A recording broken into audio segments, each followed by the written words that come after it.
Digital Detox. Sharon Horne-Ellstrom here. Welcome to day 125 of our Supersize Your Business, or no, Supersize You annual challenge. See, I do 2 challenges a day and I get confused sometimes. But I'm talking to you. If you are one of the people, the average person checks their phone, I can't do it, I'm recording on it, their device 96 times a day. Now, that means a whole lot of people are more and a lot of people are less. But the truth is, way too many people are being hijacked. Our attention, our mind, our thinking is being hijacked by digital technology and digital devices. And guess what? It's not going to get better unless we as individuals choose to make a difference. How do we do that? Well, number one, by setting boundaries on when we will and will not use our phone, or when we will and will not be engaging in digital technology and in the internet and things like that.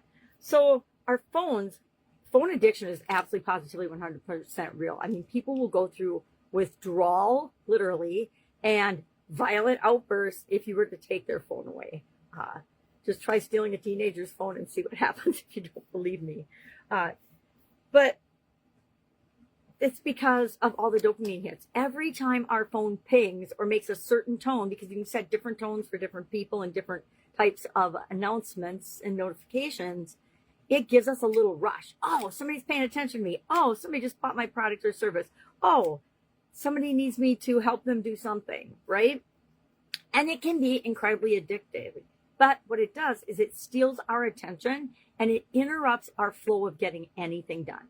It totally undermines our productivity, our ability to actually think for ourselves and do the things that we want to do because they're important to us. So today, this is going to be painful for some of you. I challenge you to do a digital detox. And we're just going to talk about our cell phones today. If we could talk about social media, maybe we'll talk about that another day, because talk about a way to really have a positive impact on your life.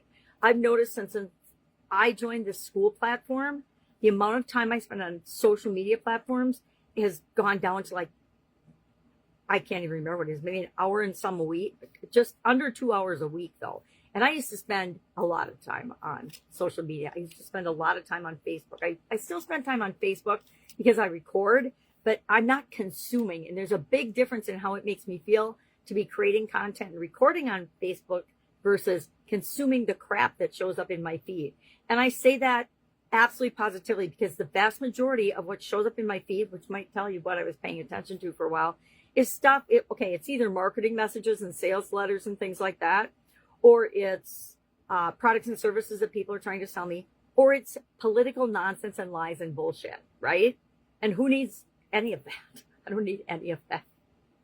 Not with how busy our lives are. We only get 24 hours in a day. So do we really want to be on our phone playing a game or texting people or watching, streaming some social media platform, whichever is your favorite of choice, for hours a day? I vote no. I'd rather go outside for a walk.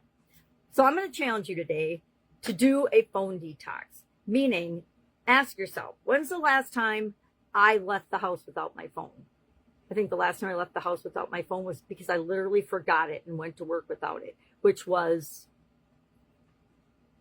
I don't even remember how many years ago. It has to be at least 9 years ago, probably 10, that I was the last time I was my phone wasn't within a foot of me. And guess what? I'm not unique, because our phones do so many things for us nowadays. It's my alarm. It's my flashlight. It's my magnifier when I don't have a magnifying glass. It's my Be My Eyes, or hitting up an app when I need somebody to help me do something.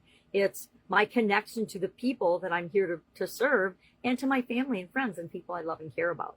And being all those things, it's more than just a phone, right? And that is part of why we are so addicted to it. We think it's our best friend. Unfortunately, phones and social media have been replacing people and best friends for far too many years and for far too many people in our population. Because what happens if you let a box or technology be the thing you pay the most attention to? What do you think happens? Our relationships are harmed. Our ability to be emotionally intelligent and think for ourselves is definitely impaired. And again, we see this every day on social media. We see people writing, saying, making videos about things that are heinous. And if they were in their right mind, which they clearly are not right now, they would never in a million years post anything like that. People are going to jail because they post threats to other people's lives. Who the hell threatens somebody else's life? Crazy people. And they'll use that in the brainwashed bullshit defense, but I don't think it's going to fly. Anyway, I divest. I get off track sometimes. So let's see what else I got for you today. So we're going to do a detox. You decide, and we're also going to set boundaries for digital use.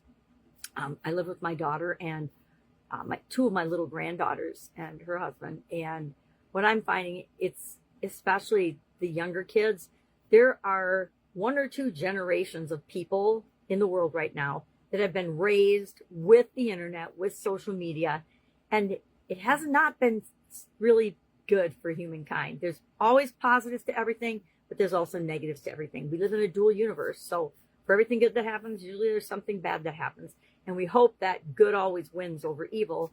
But sometimes the tables turn and we feel like evil is winning. At least I've had experiences of that in my life. And so we want to make sure that we do for ourselves and take personal responsibility, everything that we can, to give ourselves the advantage of living a great and wonderful life, right? Because nobody's going to do it for us. Nobody's going to think for us. Nobody's going to do anything for us that we don't seek out and do and take ownership and leadership for ourselves. So if you're looking for somebody to save you, I hate to be the bearer of bad news, but it ain't happening. So nobody's coming to save any of us. We are more than capable of saving ourselves. Again, I'm on another tangent. I'm not going to ask you the reflective questions I wrote down. If you would like me to do a write-up with each day's challenge, in case I forget to talk about certain things or I get off on tangents like I am today, put write-up or put write, just one word, in the comments below. And I will start attaching those. I don't know if I'll attach them as comments because that'll mess up the flow of what I'm doing, but I might, depending on what everybody prefers. So just let me know what you would prefer. And if you don't care, then I'm not going to put notes on it. If nobody cares, it's just me that likes more information and in a different format, I won't do it. Make sense? Sound fair? I think it sounds fair. So what are we doing today? We are going to share in the comments below the one boundary we set with respect to digital consumption. So maybe we say, I don't check my phone first thing in the morning. Now, I use mine as an alarm clock, but guess what? It just wakes me up. I don't go on anything on my phone the first thing in the morning. I challenge you to do that, not go on anything. Don't pull up your computer. Don't go on your phone. Create a morning routine that actually reinforces how you want to feel throughout the whole day, not one that gets you into other people's feelings and emotions and drama before you even have a chance to get out of bed. Another boundary could be, hey, I work here from 9 to 5, but between 5 and 8:30 in the morning, I am not available for comment or emergencies. My dad used to have a saying, and I loved it. He said, piss poor for performance on your part does not create an emergency for me. And I'm sure he heard that from Peter Drucker or somebody in his corporate life, but it is so true. Everybody needs to be held accountable for their own actions, choices, thoughts, feelings, beliefs, because they're the only ones that can do anything about those things. And so let's set our boundaries in terms of when people can and cannot contact us. I am not particularly good at that, by the way, but after today, I'm going to be much better. Another place we can set boundaries is amount of, like, no, and I don't know if you've noticed, but have you gone out for dinner lately? Any restaurant you go to, I think at least 60, I wanted to say 80, but I don't know if it's 80% of people are with other people, but they've got their phone in their face and they're just texting or commenting or doing things. Talk about lack of being present. Talk about telling people that, oh, you're not important for me to spend time or talk to or actually communicate with on a human level because, you know, I got this ding on my phone. Ouch, right? No wonder so many relationships are in the toilet. So think of a boundary like that. Share in the comments below the one you're going to set today. And I'm going to also challenge you to start monitoring how much time you spend on your device. Mine actually tells me, I have an Android user, but once a week it sends me a report of how much time I spent on my phone compared to last week, as well as which platforms I spend most of my time on. Of course, it's Facebook number one, because I create my content here. And then it's the school platform is second, which has been a much needed shift in focus for me.